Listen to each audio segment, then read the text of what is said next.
ఒక ముఖ్యమైన విచారకరమైన ఒక విషయాన్ని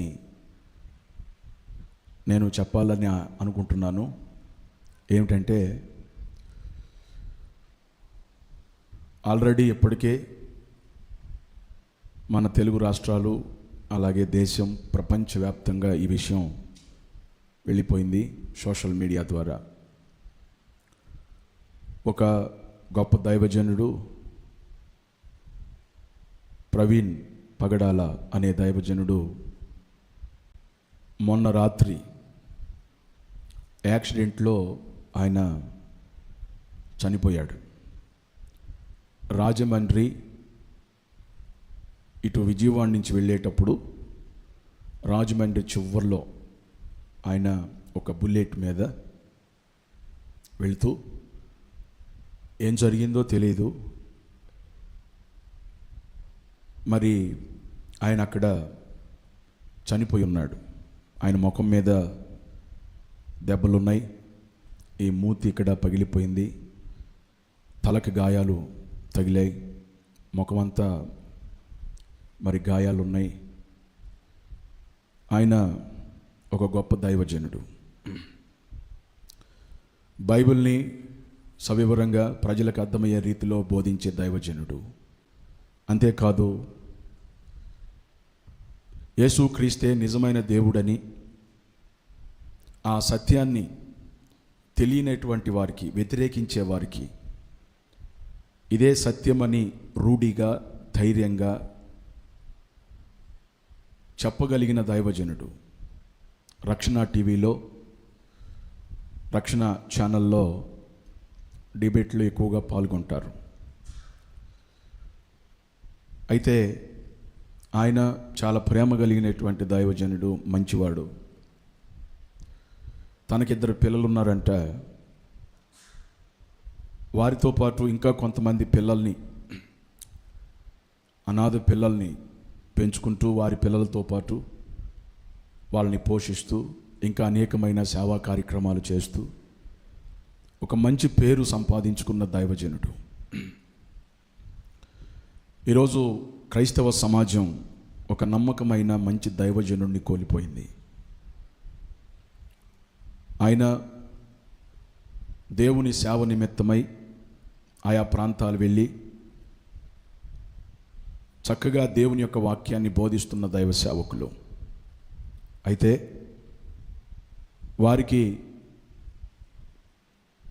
వారి కుటుంబానికి నా ప్రగాఢ సానుభూతిని తెలియపరుస్తున్నాను.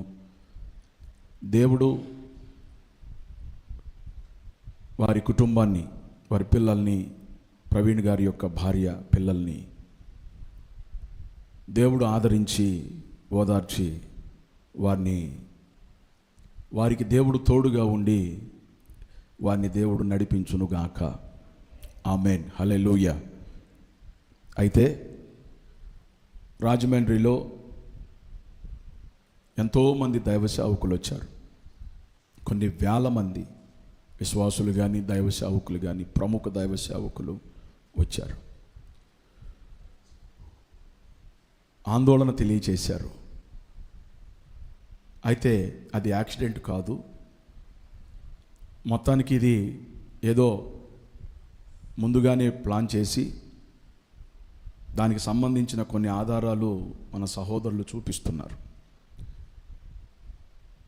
ముందుగానే ప్లాన్ చేసి ఆయన్ని చంపేశారా అనే అనుమానాలు, అది అనుమానముతో కూడినటువంటి మరణం. దాన్ని పోలీసు వారు, గౌరవ పోలీస్ డిపార్ట్మెంట్ వారు, అలాగే ప్రభుత్వం సమగ్ర విచారణ జరిపించి తగిన న్యాయం చేయాలని ఒక దేవుని సేవకుడుగా ప్రభుత్వానికి నేను తెలియజేస్తున్నాను. మన ముఖ్యమంత్రి గారు నారా చంద్రబాబు నాయుడు గారు, అలాగే హోమ్ మినిస్టర్ అనిత గారు దీన్ని చాలా సీరియస్గా తీసుకొని క్రైస్తవ సమాజానికి సపోర్టుగా మీరు ఉంటారని ఆశపడుతున్నాను. ఎందుకంటే ఇప్పటికే క్రైస్తవ్యము అంటే చాలా చులకనగా మాట్లాడుతున్నారు. యేసు ప్రభువును కూడా చాలా నీచాతి నీచంగా మాట్లాడుతున్నారు. అయినా క్రైస్తవులు యేసయ్య చూపించిన ప్రేమను బట్టి, ఆయన ఓచుకోండి, తగ్గించుకోండి, సంతోషించండి అని చెప్పిన దాన్ని బట్టి ప్రతి దైవ సేవకుడు ప్రభు మాటకు లోబడి తగ్గి ఉంటున్నాడు. ఈరోజు అటువంటి దైవ సేవకుడిని కోల్పోతే, కుటుంబంలో ఒక వ్యక్తిని కోల్పోయినటువంటి బాధ వాస్తవానికి నిన్న ఈ విషయం నాకు తెలిసిన కాడి నుండి చాలా దుఃఖపడ్డాను. రాత్రంతా కూడా అదే ఆలోచించాను. ప్రభునందు ప్రియులారా, నిద్ర పట్టలేదు. ఒక నమ్మకమైన దైవజనుడిని కోల్పోయి ఇంత బాధపడుతుంటే కొంతమంది రాక్షస ఆనందం అంటారు. వ్యతిరేకులు ఉంటారు కదండి. ఆనందాన్ని ఎంత దారుణంగా, ఒక మనిషి, తోటి మనిషి చనిపోతే ఎవరికైనా ఒక మంచి మనసు ఉంటుంది. మనసు, అయ్యో చనిపోయాడు అని. ఇప్పుడు వాదనలు ఉంటాయి, లేకపోతే భేదాలు ఉండొచ్చు, సాటి మనుషులు కదా. కొన్నిసార్లు ఏం జరుగుద్దంటే సమాధానం చెప్పడం చేతగాక తిరుగుబాటు చేస్తారు. ఇక అంతే. సత్యం తెలుసు, వాళ్ళ స్వార్థం కోసం ఏం చేస్తారంటే సత్యాన్ని అణిచివేసి అసత్యమే ప్రజలకి నమ్మించి ఏం చేస్తారంటే తిరుగుబాటు చేస్తారు. ఏదైనా మాటలుంటే మాట్లాడుకోవాలి, ఏదైనా మాటలుంటే మాట్లాడుకోవాలి. మాట్లాడటం చేత కాకపోతే మౌనంగా ఉండాలి. కానీ అంటే ఒక డౌట్తో కూడినటువంటి ఆయన మరణం, పలు రకాలైనటువంటి అనుమానాలు ఉన్నాయి కాబట్టి నేను ఈ మాటలు చెప్తున్నాను. ఒక మనిషిని చంపితే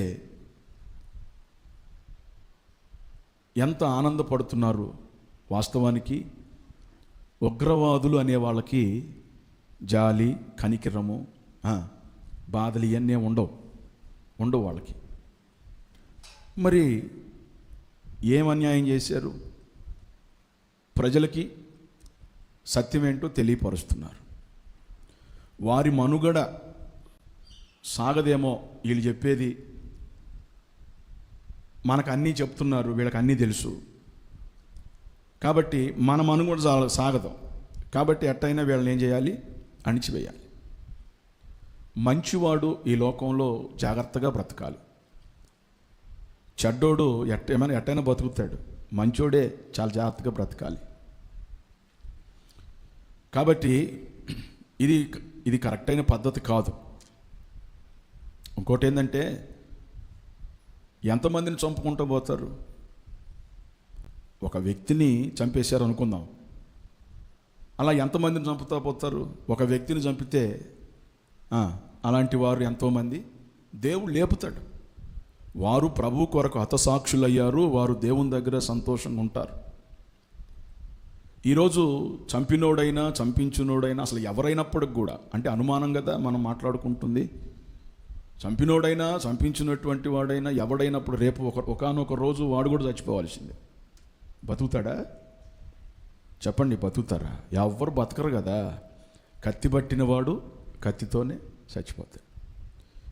కాబట్టి ఈ సమయంలో వారి విఘ్నతకే వదిలేస్తాం, ప్రార్థన చేస్తాం. దేవుడు ఉన్నాడు కదా, సమస్తానికి న్యాయం చేసేవాడు, సమస్తానికి న్యాయం చేసేవాడు, అన్నీ చూస్తున్న దేవుడు ఉన్నాడు కదా.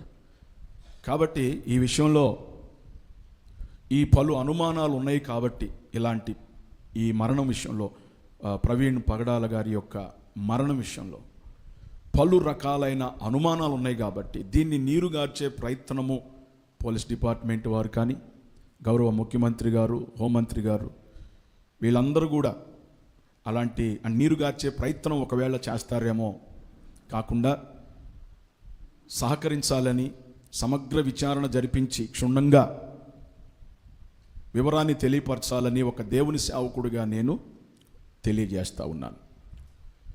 ఇంకో విషయం ఏంటంటే, సమాజానికి దేవుని సేవకులు అనేవాళ్ళు లేకపోతే, యేసు క్రీస్తు అనే దేవుడే లేకపోతే సమాజము ఇప్పటికే పాడైపోయింది, ఇంకా పాడైపోయేది. ఎందుకో చెప్తా వినండి. యేసు ప్రభు బోధలు అనేకుల్ని మార్చలేదా?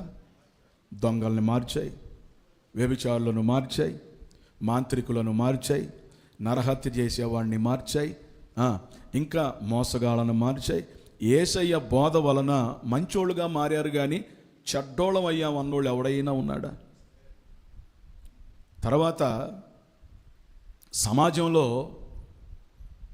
దేవుని సేవకుడి ద్వారా కానీ విశ్వాసుల ద్వారా కానీ ఎటువంటి గొడవలు జరగవు. అర్థమవుతుందా? ఎటువంటి గొడవలు జరగవు. వారు ఆవేశపడరు, తొందరపడరు. ఎందుకంటే ప్రభు నేర్పిన దాన్ని బట్టి వారు ఆవేశపడరు. కాబట్టి క్రైస్తవుల వల్ల సమాజానికి ఏ నష్టము జరగదు, మేలే జరుగుద్ది. క్రైస్తవ్యము వలన, క్రైస్తవుల వలన దేశానికి మేలే జరిగింది, కానీ నష్టం అయితే జరగల.